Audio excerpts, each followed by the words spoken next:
Jimmy Akin's Mysterious World is brought to you by the Star Quest Production Network and is made possible by our many generous patrons.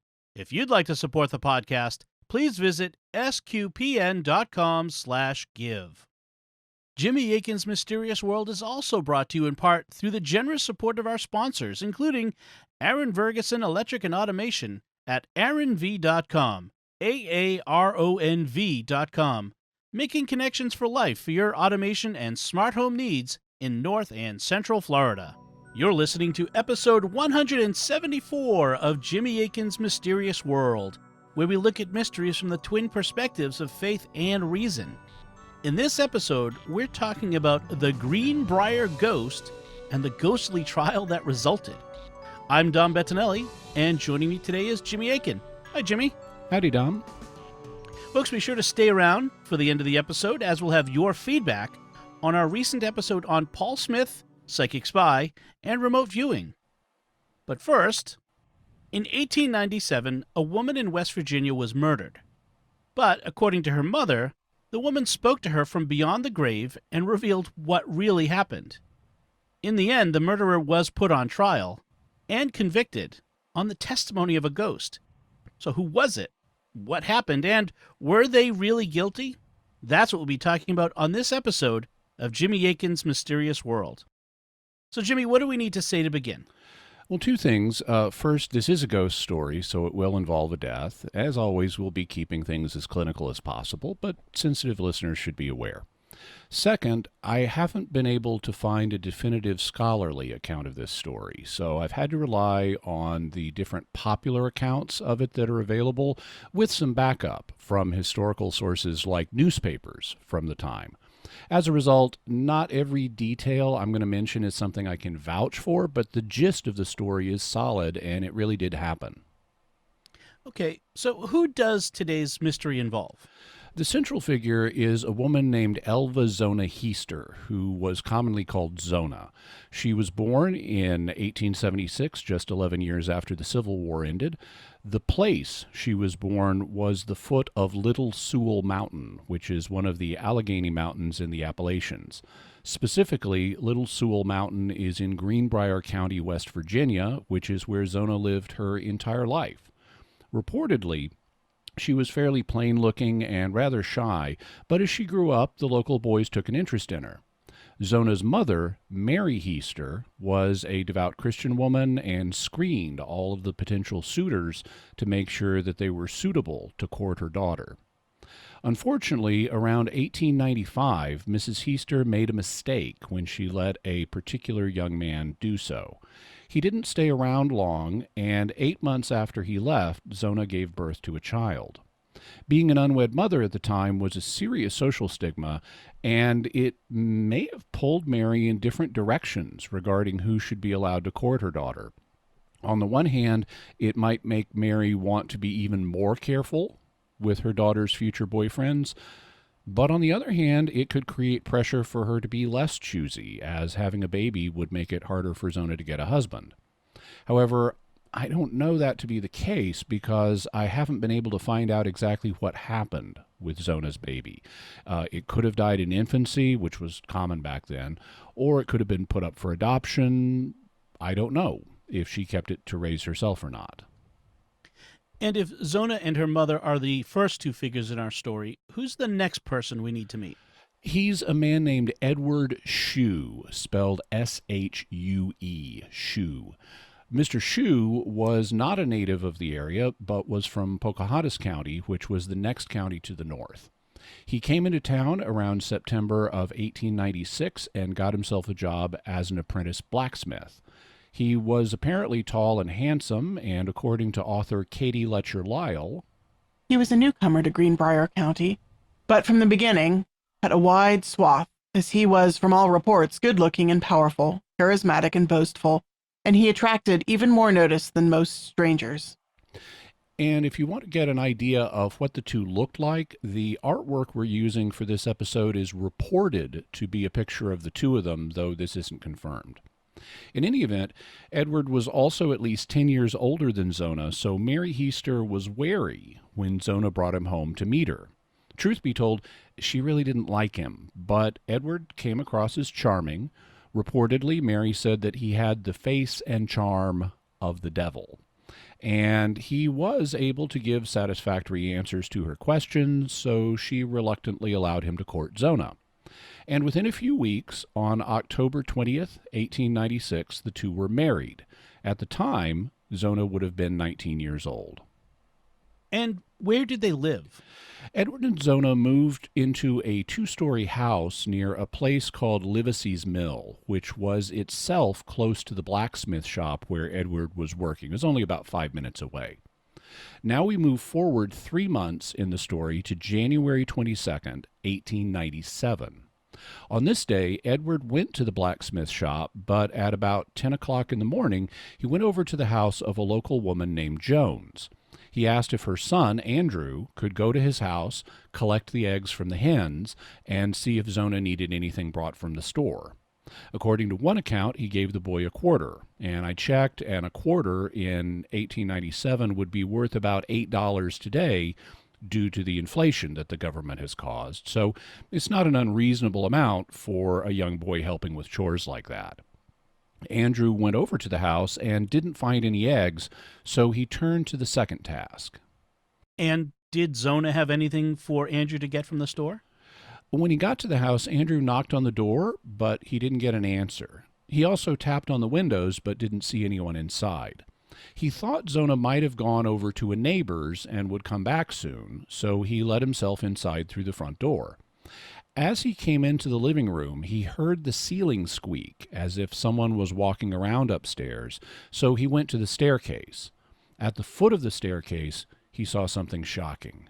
It was Zona, lying on the floor with her feet together and a hand on her stomach, and she was dead. Did Andrew go upstairs to see why the ceiling had been creaking, like someone was walking around on the second floor? No, once he realized Zona was dead, Andrew raced back to tell his mother, who immediately set out for Edward and Zona's house. Andrew then went to the blacksmith shop and told Edward what he'd found. Edward then rushed home, and he arrived at the house about the same time as Mrs. Jones and discovered that it was true. Zona was dead. There thus was a gap of time when the house was left unattended. That means that if there was anybody up on the second floor, they could have left the house and made their getaway after they heard the boy moving around downstairs. What did Edward do when he got home? He was very emotional, and he took Zona's body upstairs and laid her out on a bed, which was a typical thing people would do back then.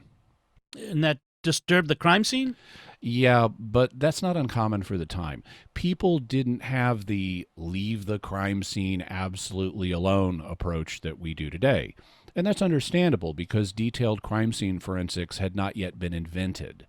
In fact, not even fingerprinting was in general use yet. The first known case where fingerprint evidence was introduced at a trial had only taken place 5 years earlier in 1892, and that was down in Argentina. 2 years later, in 1894, Mark Twain published his book Pudd'nhead Wilson, which featured fingerprinting to solve a crime, but that was a work of fiction and people weren't even taking fingerprints regularly at this point. What did Edward do after he took Zona upstairs? Things that were customary for the dead at the time, such as washing her so she'd be clean, since people didn't bathe every day, putting her in good clothes, which in this case was a dress with a high stiff collar, and also putting a veil over her face. Was it normal for a man to do those things at the time?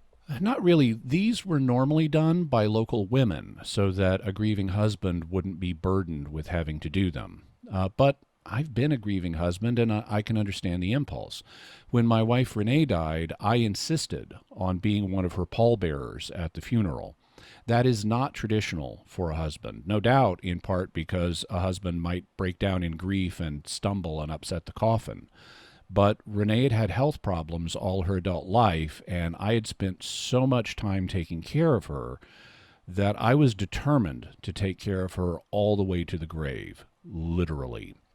It was my way of showing my love for her and my commitment to her, and so I insisted on being a pallbearer and helping carry her coffin, no matter what the tradition was.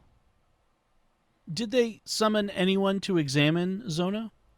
Andrew ran to fetch the local doctor and medical examiner, who was a man named George Knapp. No relation, as far as I know, to the Las Vegas television reporter George Knapp, who sometimes hosts Coast to Coast AM. When he arrived, Dr. Knapp found Edward sitting by Zona's bedside. Edward was crying profusely and anxiously caressing her head, which is very understandable for a grieving husband. At one point during the examination, Dr. Knapp noted that there was some slight discoloration on the right side of Zona's neck and on her right cheek. He unfastened the front part of her collar and examined the front part of her neck, but before he examined the back part, Edward became emotional. He jumped up and loudly declared that nobody would ever strangle his lovely wife, which is what Dr. Knapp seemed to be proposing. And there can be other reasons why someone would have discoloration on their neck, especially if they're a young married couple and have been giving each other hickeys or love bites. So the matter can be rather delicate. In any event, Edward was so emotionally agitated that Dr. Knapp concluded the examination and left. What did he list as the cause of death? Interestingly, he ended up listing it as eternal faint, which seems to be one of those old-school medical diagnoses based on outward appearances. Basically, it would mean that she had fainted and died. Today, we'd have a more precise diagnosis, and what they used to call eternal faint might be something like a stroke, an aneurysm, a cardiac arrest, all of which could have produced something that looked like a lethal fainting spell. But Dr. Knapp ended up changing the diagnosis later on from eternal faint to childbirth. Childbirth. Was she pregnant? While it wasn't uncommon for women to die in or shortly after childbirth before modern medicine, it's not entirely clear why he did this. She certainly wasn't giving birth at the time of her death. However, Edward and Zona got married so fast after she brought him home to meet her mother that some people apparently suspected that history was repeating itself and she might have gotten pregnant again. Or at least she might have suspected that she was pregnant, though it would have been very early in the pregnancy. And apparently people who saw Zona at Christmas thought she looked rather large.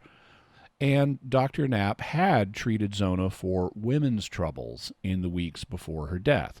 So there may have been some truth to this, and he may have thought that she died from a pregnancy-related complication, like gestational diabetes or gestational hypertension resulting in high blood pressure and preeclampsia. Not that they would have been able to easily diagnose those at the time. But in any event, Dr. Knapp was trying to be more specific, going from the vague eternal faint diagnosis to what he thought caused the deadly fainting spell, the fact that her body was under strain due to a coming childbirth. What did Zona's parents think when they heard their daughter was dead? Of course, they were horrified. The death of a child is the worst thing that can happen to a parent, even back then, when a lot of children didn't live to grow up, so parents didn't get to raise all of their children to adulthood. But Zona had grown up. She was 19 years old, and her parents would have expected her to live for many more years since she was out of the danger period. Her sudden passing must have been an absolute shock, and reportedly, her mother said, "The devil has killed her." How did they prepare for her burial? Back then, before modern embalming, they buried people quickly, so Zona was laid to rest just a few days later. But first, they performed the usual custom of having the deceased laid out for people to come and pay their final respects. This was done at Zona's parents' house. Edward stayed during the vigil and showed great devotion towards her body. He sat by the head of the coffin, grieving, and took a protective and comforting attitude toward Zona's body. He placed a small pillow on one side of her head and a rolled-up sheet on the other, saying that these would help her to rest easier. And it's a human universal to do symbolic acts of comfort for the deceased. We found items given to help the deceased, what are known as grave goods, in burials going all the way back to the Stone Age. Edward also tied a scarf around Zona's neck, explaining that it had been her favorite scarf. although that might have been an excuse. For example, if Zona had love nips on her neck, you can imagine the young husband not wanting them exposed to public view. He also was quite protective of Zona during the open casket visitation and didn't want people getting close to her, which would be consistent with that. They then took her to a local Methodist cemetery for burial, and before she was buried, Zona's mother, Mary, took the rolled-up sheet from the coffin and tried to give it to Edward, but he declined it. Something really strange then happened with the sheet. Tell us about that. After the burial, Mary took the sheet home with her and washed it. Back then, people were poor, and they wouldn't throw out a perfectly good sheet. I mean, they were expensive. But when she put the sheet in the wash basin, the water turned red. Then, from the water, the sheet turned pink, and she was unable to get the stain out. Why this happened, I have no idea. Your first thought might be that there was blood on the sheet, but there had not been any blood on Zona's body. She didn't have any open external wounds. Her heart was not pumping when she was found, and her body had already received the customary bathing, so there should not have been any blood on the sheet. As a result, I don't know why the water would have turned red, but that's what Zona's mother said happened. She also said that she took it as a sign that Edward had killed her daughter. Okay, well, before we get to that twist in the story, let's take a moment here to thank our patrons who make our show possible, including Jim W., Luca C., Mark T., Theo V., and Paul B. Their generous donations at sqpn.com/give make it possible for us to continue Jimmy Akin's Mysterious World and all the shows at Stark West. You can join them by visiting sqpn.com/give. Jimmy Akin's Mysterious World is also brought to you in part by Catechism Class, a dynamic weekly podcast journey through the Catechism of the Catholic Church by Greg and Jennifer Willits. It's the best book club, coffee talk, and faith study group all rolled into one. Find it in any podcast directory. And by Fearvento Law, PLLC, specializing in adult guardianships and conservatorships, probate and estate planning matters. Accepting clients throughout Michigan, taking into account your individual healthcare, financial, and religious needs. Visit fearventolaw.com. FIORVENTO law.com. So, Jimmy, what did Mary do once she concluded that Edward had killed her daughter? Did she have any evidence of that? Nothing major, apparently, but at least in hindsight, somebody said that they thought Zona's head wobbled unusually when they moved the body for burial. With that and the high-necked dress and the scarf and the discoloration that Dr. Knapp had seen, it would be consistent with the idea of Zona being strangled. And in addition to wanting to be discreet about love bites, Edward's protectiveness could suggest he was the one who strangled her and was trying to cover it up. But this wasn't proof, and there was evidence pointing the other way. You'll remember that the 11-year-old boy, Andrew Jones, thought he'd heard someone walking around upstairs just before he found the body. And there was a gap when he went to fetch his mother and Edward, and if the killer had been lurking upstairs, he could have easily gotten away, like I said, upon hearing the boy moving around downstairs in a panic when he found Zona. And based on his examination of the body, Dr. Knapp determined that the cause of death was pregnancy-related. But being a devout woman, Mary Heester turned to prayer, and her prayers were answered. According to Pat Fitzhugh in his book Ghostly Cries from Dixie, 4 weeks after the funeral, severe chills awakened Mrs. Heester late one night. Her entire body shaking, she glanced at the wood stove near her bed. The fire was roaring, but the air around her was bitterly cold. She could even see her breath. She got out of bed and checked the windows. No cold air was coming in. She crawled back into bed and pulled up the covers. Then suddenly the bedroom lit up. The wood stove was the only known source of light in the room, but the light she saw was much brighter. She blotted her watery eyes with the cloth of her pillow and then looked around the room. Zona's apparition was standing at the foot of her bed. Zona's broken and severely bruised neck had swelled considerably, and her face, now pale blue, had become large and puffy. She then spoke to her mother, giving her the account of how Edward Shue had strangled her, twisted her head, and snapped her neck, and then pushed her down the stairs to make her death look like an accident. Shue had become angry with Zona because she didn't cook any meat for dinner one night. The next morning at breakfast, he complained about the biscuits being cold. After an intense, heated argument, Zona ran upstairs. Edward followed her. Catching her at their bedroom door, he turned her body toward him and shook her violently. Her head pounding against the door, she tried kicking him, but to no avail. It took Zona's ghost 4 nights to relate the full account of her death. She appeared in the same fashion each night, talking for 30 minutes and then disappearing. After the ghost bade farewell, Mrs. Heester wrote everything down she had been told. She then went to the local prosecutor, a man named John Alfred Preston, and asked him to file charges against Edward. Preston didn't say if he believed Mary about the ghostly encounters, but he did agree to investigate. And how did he go about doing that? Well, for a start, he checked with Dr. Knapp. Knapp mentioned how Edward became emotional when he commented on the bruising on Zona's neck.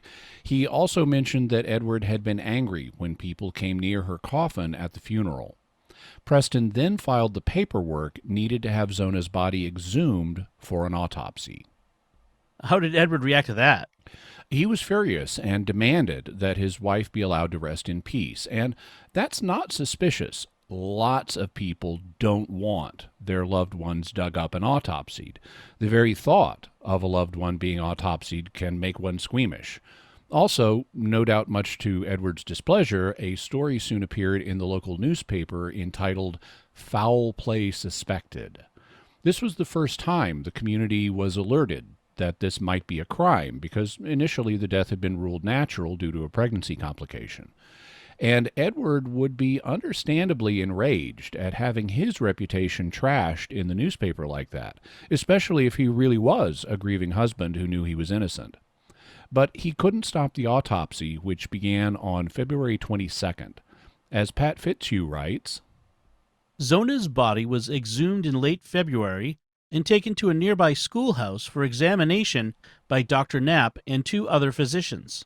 5 witnesses were present, including Edward Shue, who sat in a corner whittling a stick and complaining about his wife's privacy being violated. The autopsy reportedly took 3 days, which is a really long time. Today, autopsies are typically done in a few hours. But when the report appeared in March, the next month, it stated that the autopsy found that the bruises on Zona's neck were finger marks, that her neck had been broken, that her stomach contained the remains of her last breakfast, which was something that was consistent with the ghost's report that the crime had taken place just after breakfast. The authorities then took Edward into custody and charged him with murder.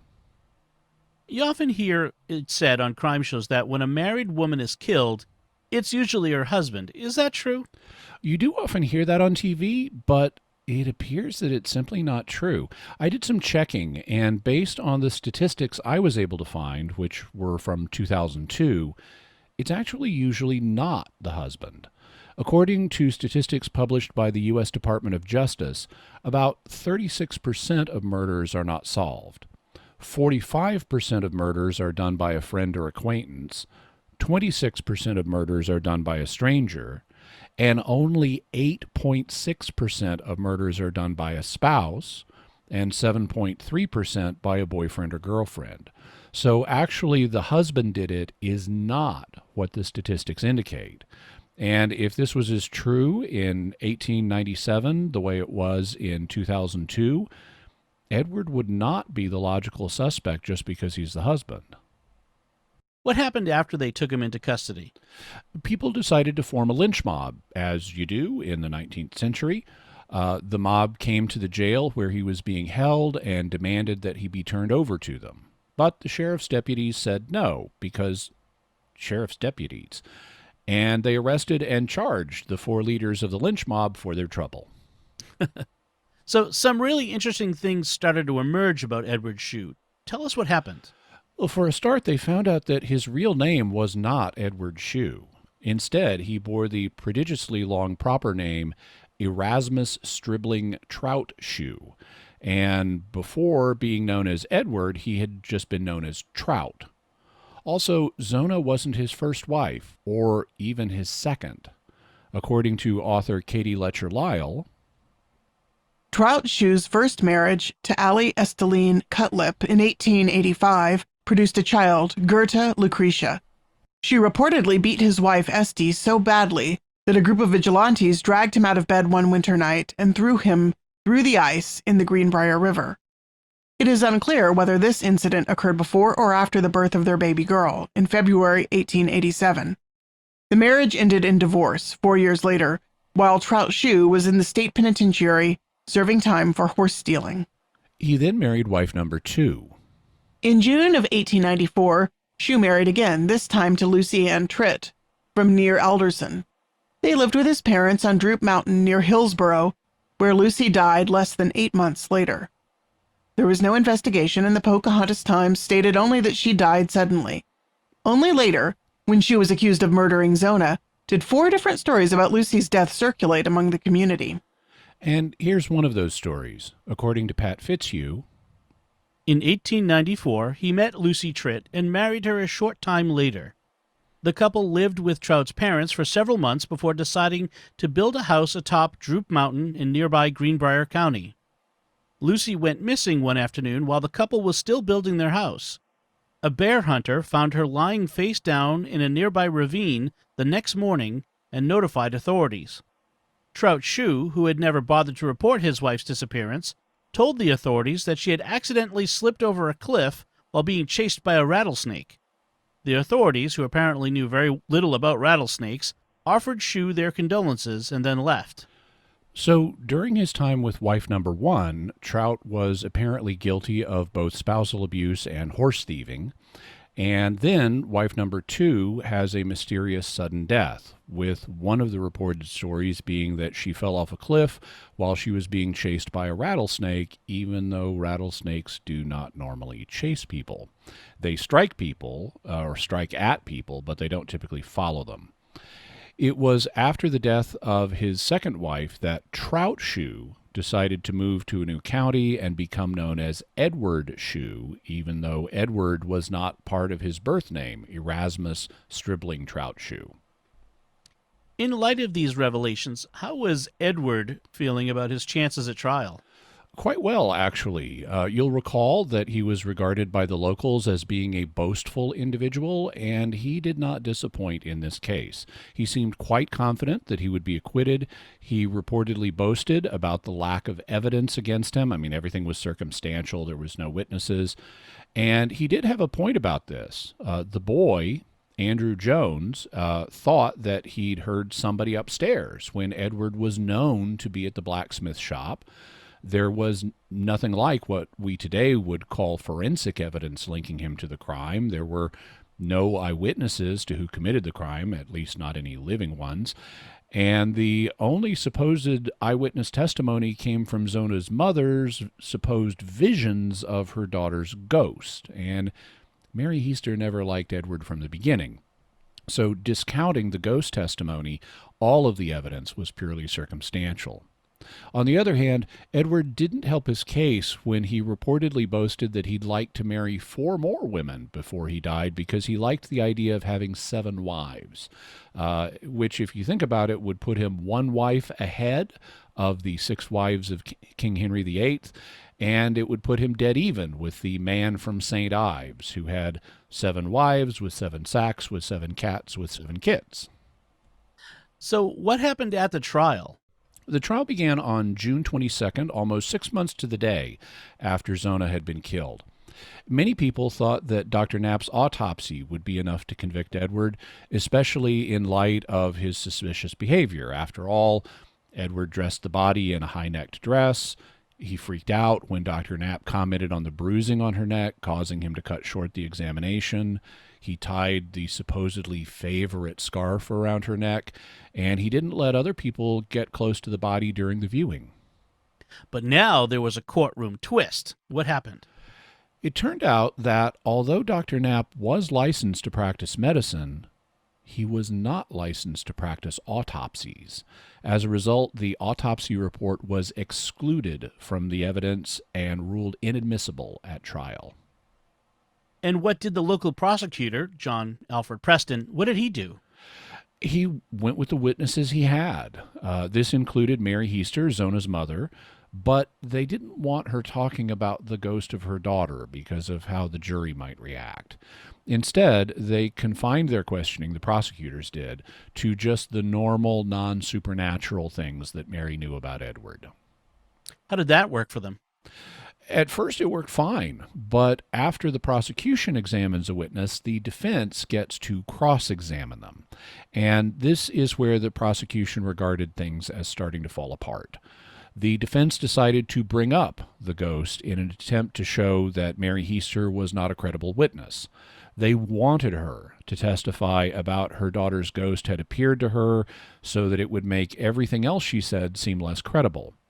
According to the July 1st, 1897 issue of the Greenbrier Independent, this is what happened in the questioning.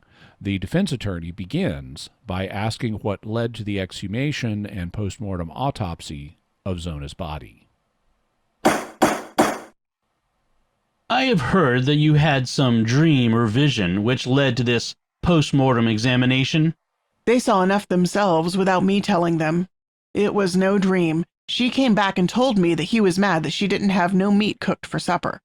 But she said she had plenty, and said that she had butter and apple butter, apples, and named over 2 or 3 kinds of jellies, pears and cherries and raspberry jelly. And she says I had plenty, and she says, don't you think that he was mad and just took down all my nice things and packed them away and just ruined them? And she told me where I could look down back of Aunt Martha Jones' place in the meadow, in a rocky place, that I could look in a cellar behind some loose plank and see. It was a square log house, and I was hewed up to the square. And she said for me to look right at the right-hand side of the door as you go in, and at the right-hand corner as you go in. Well, I saw the place just exactly as she told me, and I saw blood right there where she told me. And she told me something about that meat every night she came, just as she did the first night. She came 4 times and 4 nights, but the second night she told me that her neck was squeezed off at the first joint, and it was just as she told me. Now, Mrs. Heester, this sad affair was very particularly impressed upon your mind, and there was not a moment during your waking hours that you did not dwell upon it? No, sir, and there is not yet either. And this was not a dream founded upon your distressed condition of mind? No, sir, it was no dream, for I was as wide awake as ever I was. Then if not a dream or dreams, what do you call it? I prayed to the Lord that she might come back and tell me what had happened, and I prayed that she might come herself and tell on him. Do you think that you actually saw her in flesh and blood?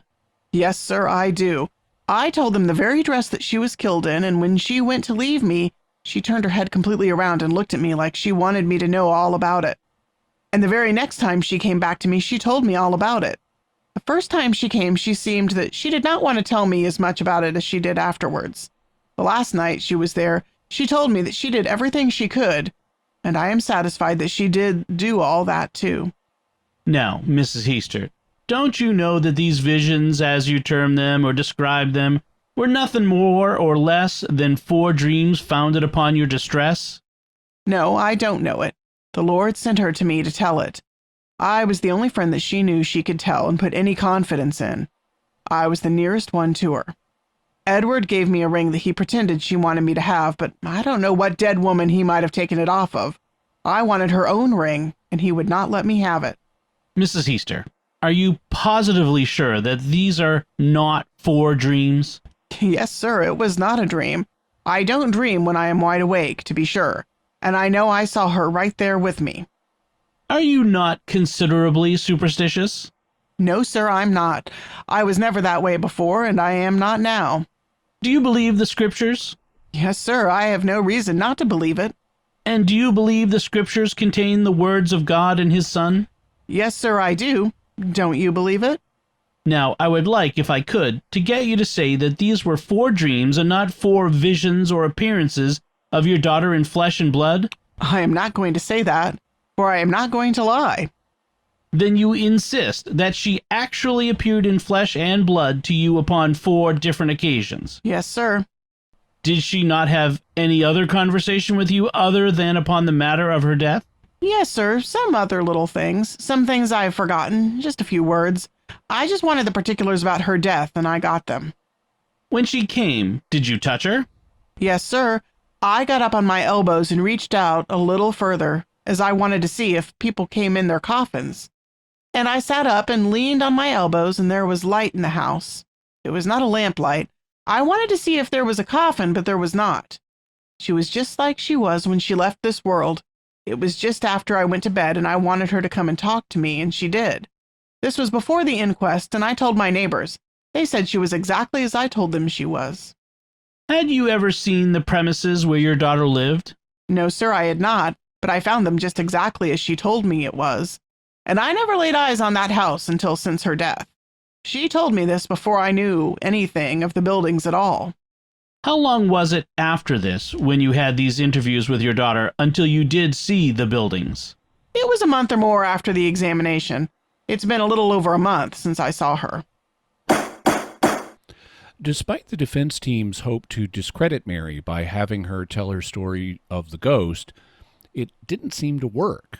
Apparently, the jury either believed her or believed the other evidence that had been presented in the court. This included testimony from Edward himself. According to the July 1st edition of the Greenbrier Independent, Shue was on the stand all Tuesday afternoon. He was given free rein and talked at great length, was very minute and particular in describing unimportant incidents, denied pretty much everything said by other witnesses, said the prosecution was all spite work, entered a positive denial of the charges against him, vehemently protested his innocence, calling God to witness, admitted that he had served a term in the pen, declared that he dearly loved his wife, and appealed to the jury to look into his face and then say if he was guilty. His testimony, manner, etc. made an unfavorable impression on the spectators. after closing arguments were made, the case was turned over to the jury for deliberation, and according to the July 8th edition of the Greenbrier Independent, After an elaborate argument of the evidence by Messrs.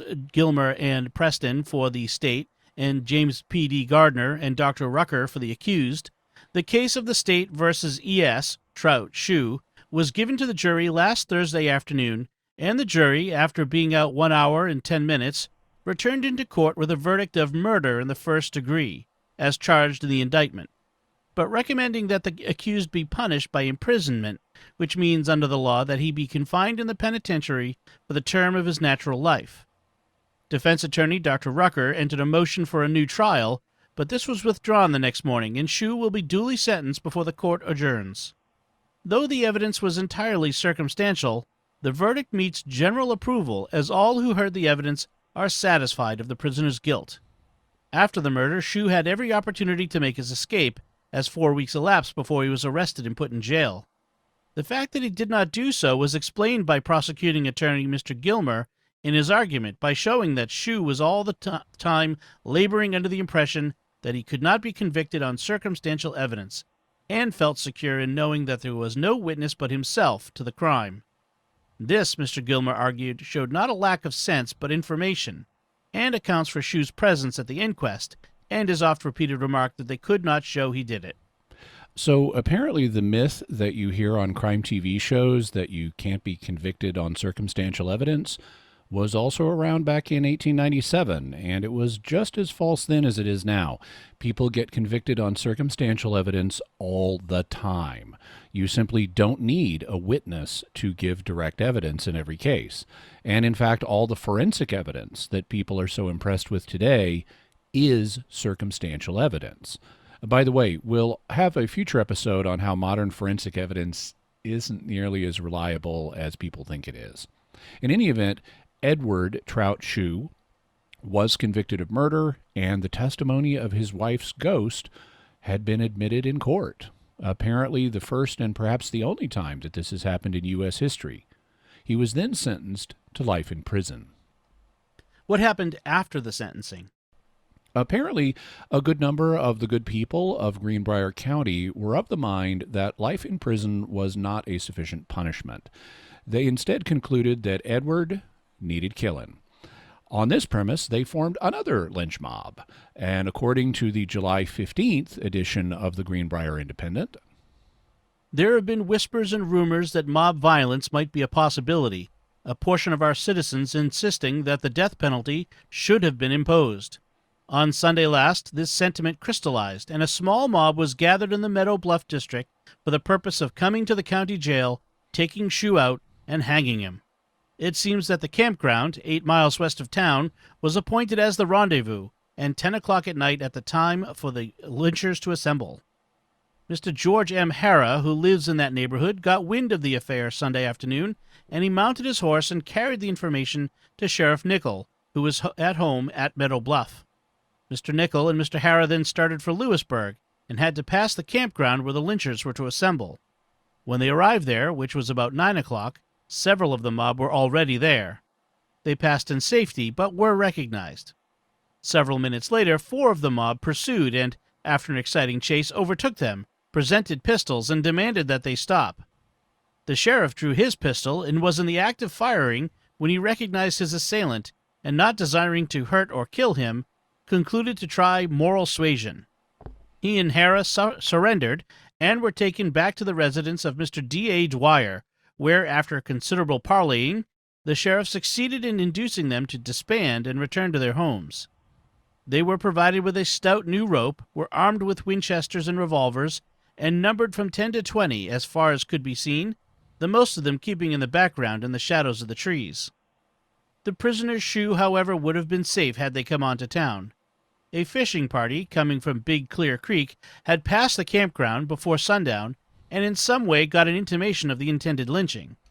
They notified Deputy Sheriff John G. Dwyer, who took the prisoners to a place of safety in the woods, a mile or 2 outside the town. The authorities have taken steps to identify and arrest the lynchers, and most, if not all, will sooner or later be in the toils of the law. Shue was taken to the penitentiary Tuesday morning in the custody of Sheriff Nickel and Deputy Dwyer. So the new lynch mob was disbanded, and Shue was taken to the penitentiary, where he remained for the rest of his life. And how long was that? Not very. He died on March 1st, 1900, just 2.5 years later, apparently from an epidemic, and he was buried in an unmarked grave in a local cemetery. So since he died from an epidemic or a pestilence, for him it was a pestilential prison with a lifelong lock. Although, since he was not sentenced to death, he was not waiting the sensation of a short, sharp shock from a cheap and chippy chopper on a big black block. That's a reference to the Gilbert and Sullivan operetta The Mikado, and we'll have a link to the song so you can hear it for yourself. So, Jimmy, what theories are there about the Greenbrier Ghost? There are 2 that we need to consider. First, did Edward really kill Zona? And second, did Zona's ghost really appear to her mother? Okay, what can we say about the first question from the reason perspective? Did Edward kill Zona? I think so. I think the jury got it right on this. He's a man with a criminal background whose second wife died suspiciously within a few months of their marriage. Then he moves, takes a new name, gets married, and the third wife also dies suspiciously within just a few months of their marriage. And he himself behaved suspiciously, with many witnesses saying that he acted inappropriately for the customs of the time, that he did things to conceal Zona's broken neck, and that he tried to keep people away from her body. All of that adds up to a strong likelihood that he was the murderer. What about the person Andrew Jones thought he heard walking about upstairs? If this report is accurate, and I have not found it in the newspapers of the time, only in popular retellings of the story, then it could have been the house creaking on its own due to the temperature fluctuations that occur during the day. Either that, or Shue had an unknown accomplice, though I think the natural creaking would be more likely. And the report simply may not be true, and Andrew never said this. It could be a detail that's popped up in the retellings. All right, that moves us to the faith perspective. What can we say here? Did Zona's ghost really appear to her mother? This one is harder to determine. According to the Christian faith, our spirits do survive death, and according to Catholic teaching, God does sometimes allow their spirits to manifest to the living. For more on that, you can go back and listen to episode 1 on ghosts, episode 115 on the wizard clip, episode 164 on the Border Patrol ghost, and also episode 84 on private revelation. So it's not at all impossible that God allowed Zona to manifest to her mother and provide evidence against her killer. Providing evidence against her killer is precisely the sort of thing you would expect in this situation. However, just because it's possible doesn't mean it's what happened in this case. Here's the perspective of author Katie Letcher-Lyle. Believing in a rational world where the dead stay dead, I wondered where Mrs. Heester got the ghost story and why she invented or dreamed up such a thing. Why weren't the suspicions of her neighbors and her own misgivings enough to take to the prosecuting attorney? Why did she need the drama of a ghost?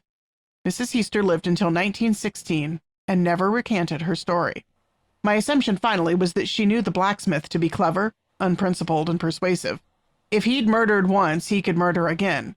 Perhaps she feared that if no one validated her accusations, Shue would prove extremely dangerous. So, pretending to receive the news directly from Zona, she could appeal to the superstitions of her mountaineer neighbors and get a lot of public attention. Mrs. Lyle states that she doesn't believe ghosts appear to people, the dead stay dead, in her words, so she's not open to the idea that Zona may have really appeared. However, she has identified 2 other possible explanations. First, that Mary dreamed the appearances, which is what the defense attorney tried to suggest to her as wish fulfillment or confirmation bias dreams. And second, that Mary simply made up the story to get the case reopened and expected that people would take her seriously, or at least seriously enough to accomplish getting the case reopened. Unlike Mrs. Lyle, I'm not bothered by the idea of ghosts appearing to people, and I especially would not be bothered by the idea of the ghost of a murdered woman appearing to a relative to identify the killer, bring justice to him, and keep him from killing again. I'm not saying it happens often, but I can't rule out the possibility in principle. Unfortunately, I also can't say whether one of the other 2 views, that Mary just dreamed it or made it up, are correct, or whether Zona actually did appear. So I'm afraid that remains a mystery. So, Jimmy, what's your bottom line on the Greenbrier Ghost? I think that Edward Shue really did kill his wife Zona. I think that it's possible for God to allow ghosts to appear to people.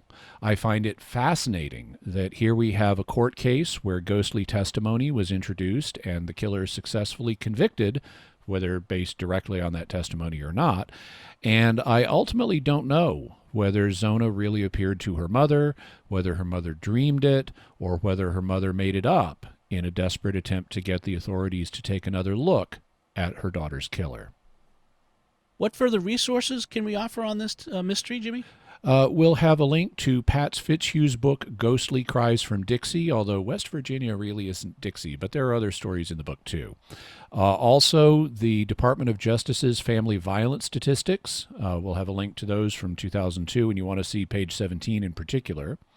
We'll also have an article written by Katie Letcher-Lyle called The Greenbrier Ghost. It starts on page 30 of the magazine we'll have a link to. We'll have a link to local newspaper articles on the case, including the July 15th edition of the Greenbrier Independent. And we'll have a link to the song from the Mikado that I referenced earlier, being performed by the Stratford Festival in Canada. Excellent. So we, as I mentioned before, we do have some mysterious feedback, this time on the episode, your interview, fantastic interview with Paul Smith. 2 episodes. Yeah, 2 episodes. That's right. It was a 2-episode.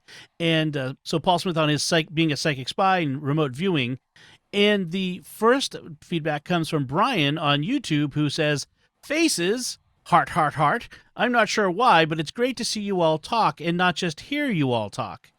Yeah, a lot of people have enjoyed the video that we're beginning to experiment with. It's taken us a while, just like, if you go back and listen to the very earliest episodes of Mysterious World, we don't have all the pieces in place, and the sound quality isn't what it is now, and things like that. So there's a bit of a learning curve, but we're trying that with video now to add that to the experience for those who would like a video version of the podcast. Right. And And I should say we're not at the point of doing it every episode yet, but we are taking steps. And if you're listening to this one as our regular podcast, this one will be available as video as well on YouTube, so you go check it out there. Vicky C. on YouTube writes, Jimmy and Dom puts out another interesting video. The audience, you have faces, because that was always the real mystery here at Jimmy Akin's Mysterious World. Well, I guess from a certain point of view, sure.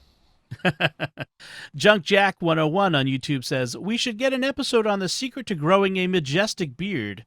Jimmy clearly has experience. Well, it's actually pretty simple. We don't need a whole episode on that. I can tell it to you right now. You stop cutting your beard, and then you carry on not cutting your beard. That's right. Jeremy on YouTube writes, thank you for the episodes on remote viewing, Jimmy. All of them have been fascinating. In the first episode of the two with Paul Smith mentioned the USSR spending considerable money on their own psychic spy program. Do we know anything more about this? We do. We know, in fact, I was watching a discussion with Paul Smith just yesterday where he mentioned that before we even got into this, the Russians had spent millions of dollars, not rubles, on their program. There's a book by Edwin May, among others, called ESP Wars, East and West, that deals with this. It's also mentioned in other books, like Paul Smith's own History of the Stargate program called Reading the Enemy's Mind. And we should be having an episode on the Russian effort in the future. Theirs was significantly bigger than ours. At any one time, we had less than a dozen remote viewers, but they had over 100 at a single time. Wow.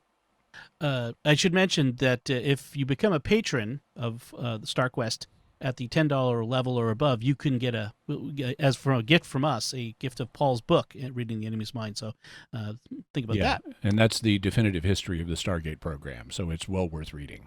Yes.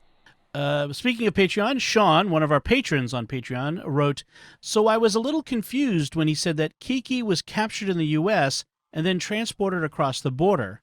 He was kidnapped in Guadalajara. Is he disputing that and saying he was really taken in the U.S.? I would have to check the facts of this case. This is a reference to one of the earliest cases that the Fort Meade team, or at least Paul's phase of the Fort Meade team, were involved in, where a U.S. drug agent was captured. I don't have the details of that at hand, and I suspect any discrepancies were due to the fact that Paul didn't have them at hand and he was going by memory. Okay. Erwin wrote on Facebook, based on the interview, Paul seems like a genuine guy with good and pleasant personality. Yeah, I really think so. I had that impression of Paul at a distance before I ever contacted him, and in all the interactions I've had, he's been nothing but a polite a gentleman who's very reasonable and gentle, and at times tells jokes. Kenny on Facebook says, almost finished this one. So far, one of the best episodes yet. Thank you so much, Kenny. Jason wrote on Facebook, great episode, although whenever Jimmy Akin said phenomena, I started to sing that Muppet Show song, Phenomena, which will now be in my head until the day I die. And thank you, Jason, it's now in my head. Yeah, it's what in older style English is called a maggot, or in modern English, based on the German, is called an earworm. It's a tune that can get stuck in your head. It actually didn't start with the Muppet Show. If I recall correctly, it's from an Italian movie originally, or something like that. But yeah, it's going to be an occupational hazard listening to Mysterious World. We're going to talk about phenomena, dee dee dee dee dee, phenomena, dee dee dee dee. Curse you, Jimmy Akin. All right. We Helen have an wrote episode on curses, so you already know what I think of those. and I did not mean it as a real one, so don't take it badly.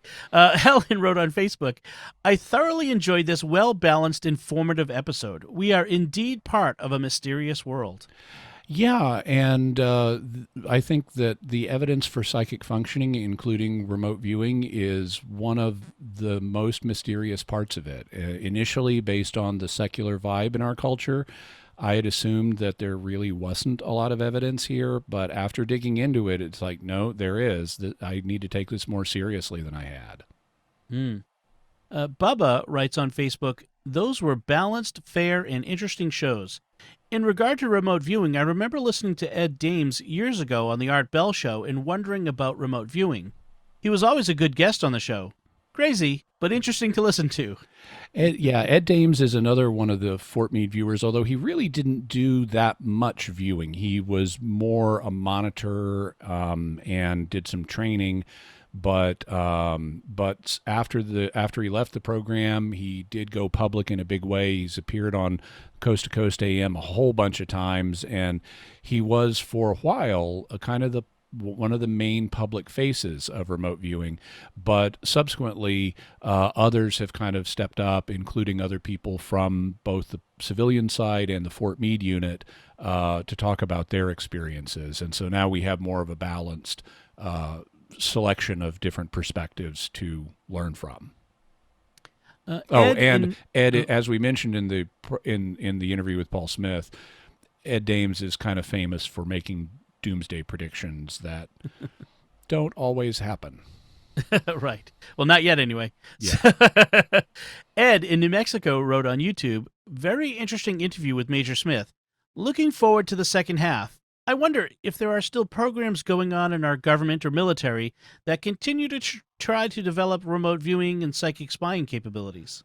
So word is that Ingo actually trained a second group of people who would never be heard from. And so they apparently were from some other classified program that has not come to light. Ingo apparently confirmed that in private conversation with Paul. Also, word is from multiple sources that after 9/11, the government started getting back into this, as you would expect it would after 9/11. The details of any ongoing program are not known. I do know that some of the Fort Meade viewers were asked by the government to, after 9/11, to do some at least occasional missions, but there's also remote viewing missions, but there are also reports of something more organized than that as well. But we'll be talking about those things on future episodes. One of the things I have plans to do is interview as many people as I can over the course of time, but interview as many people as I can who are connected with Stargate, either the civilian or the military side, to kind of do an oral history of the project. And different people have different perspectives, and I want to be fair and balanced to all of them. Cool. S. Madrano commented on YouTube, has this professional psychic ever had impressions of UFOs or aliens? Paul is somewhat, or at least historically, has been somewhat skeptical of remote viewing results regarding UFOs and aliens. They're what he calls anomaly targets. And because you can't get feedback on them, and because there's the possibility of having other people's beliefs interfering with the remote viewing results, he's been rather cautious about such claims. He said he kind of holds them at arm's length. He doesn't dismiss them, but he doesn't just say, oh, this must be true either. However, he has somewhat more recently had experiences with remote viewing that led him to give at least somewhat more credibility to the claim that aliens may be visiting Earth. But I don't have the details on that. I just know that even though he continues to be cautious regarding these claims, that he has had some viewing experiences that led him to think, okay, maybe there's something actually here. Ooh, interesting. Catherine wrote on YouTube, Paul stated, feedback is essential to learning remote viewing. This statement is fundamental, as Paul stated, for progressing forward in future sessions. For me, without feedback, I would be unable to determine if I had used the essential structure or functions within a session, along with understanding how analytical overlays had played a part in the outcome. There are those times, for instance, as in operational remote viewing, the feedback may never be given, or it may be quite some time before it ever is. However, especially as a beginner, it's what you look forward to in finding out the outcome of your session, and if you hit the target. Excellent interview, Jimmy and Paul. Thank you, Catherine. And as you can tell from her comment, Catherine is a member of the remote viewing community, so I was glad to see that these episodes got some interest from people who actually do remote viewing. And yeah, I can just imagine if I was trying to remote view a target as a beginner, I would want to know if I got it right or not. Right. Feedback would be very, very important to me. And so thank you so much, Catherine. All Is Grace writes on YouTube, Paul Smith was a great guest. I'd love to see other interviews where applicable. Yeah, and I hope and plan to bring Paul back on the show. He's got a good bit to say about other subjects, and he's been very open to coming back, so I hope to have him in the mix in the future, definitely. Brooke wrote on YouTube, I had to laugh when Paul Smith complimented Jimmy on doing his research. I have that reaction nearly every week. He seems like a pretty cool guy at any rate. I think Paul's a very good guy, and I was very pleased, very gratified when he complimented me on doing my research. I recently had that experience with another person I interviewed who's connected with Stargate, who does not normally give interviews, but he and I know someone in common, and he agreed to do an interview with me, and he also was impressed by the fact I actually knew what I was talking about when interviewing him. Excellent. Bobak Gabriel on YouTube wrote, interesting. I'm an Orthodox Christian. For us, RV is only one of the gifts of the Holy Ghost once we connect to it. Other gifts once we connect to the Holy Ghost are healing, teleportation, longevity, reading people at a glance, etc. Basically, the Orthodox hermits are all copies of Ben Kenobi in some way. Well, thank you, Bobak Gabriel. I would love to have documentation where I could research more about that. And that's a general note to everybody in the audience. Anytime you have a topic you'd like covered or explored here on the show, we love getting your suggestions, but even more, I love getting resources that I can use to do research. So by all means, please send me links to articles and videos and books that I can use as part of my research process. If you've already pre-screened something and concluded this has some useful information in it, it helps me out. Yeah, if you have resources, it doesn't mean you're going to be able to do that topic right away, but it may push it higher on the list. Yeah, it makes it easier. Some things like, it took me a long time to do the Wizard Clip Ghost story because I didn't have good resources on it. Once I got the resources, I could push it up the schedule and we could do it. And we have this massive spreadsheet that Yes. That I keep with lots of links to books and videos and articles on the web, precisely so that I can keep track of the resources I'm going to use when I do an episode. Anthony writes on YouTube, while I was listening, specifically while you discussed remote viewing aliens and Bigfoot, I had the thought, wait, what if scholars or archaeologists could use RV? We could potentially see if any of the original Hebrew texts of Baruch or First Maccabees still exist, or the writings of St. Papias, or if any more of Origen's writings survive Justinian's purge and elaborate somewhere, or a whole new collection like the Dead Sea Scrolls. Indeed, and things like this have been done, not specifically with the works you mentioned, but there's a famous project that I'm sure we'll talk about in the future known as the Alexandria Project, where remote viewing was used in Alexandria, Egypt, to unearth some antiquities. Same thing's been done in Japan. It's been done with shipwrecks. It's been done in other situations. And since I've gotten to, even though not being a remote viewer, I've gotten to know folks in the remote viewing community, I've actually sat in on a couple of sessions where a gentleman was proposing a project to go after, in Egypt, some ancient texts that were connected with early Christianity. And it so happened I know something about ancient texts connected with early Christianity. So I was actually I was able to contribute to that discussion. And one of my contributions was, let's find Papias's exposition on the Logia of the Lord. It's my all-time most wanted lost book to be rediscovered, or set of 5 lost books to be rediscovered. So I put a bug in their ear and said, that one would be really cool if you could get that one. Awesome. Or the Lost Ark of the Covenant. That would be cool too. But and that's we'll a whole have other a movie. future episode on the Ark of the Covenant.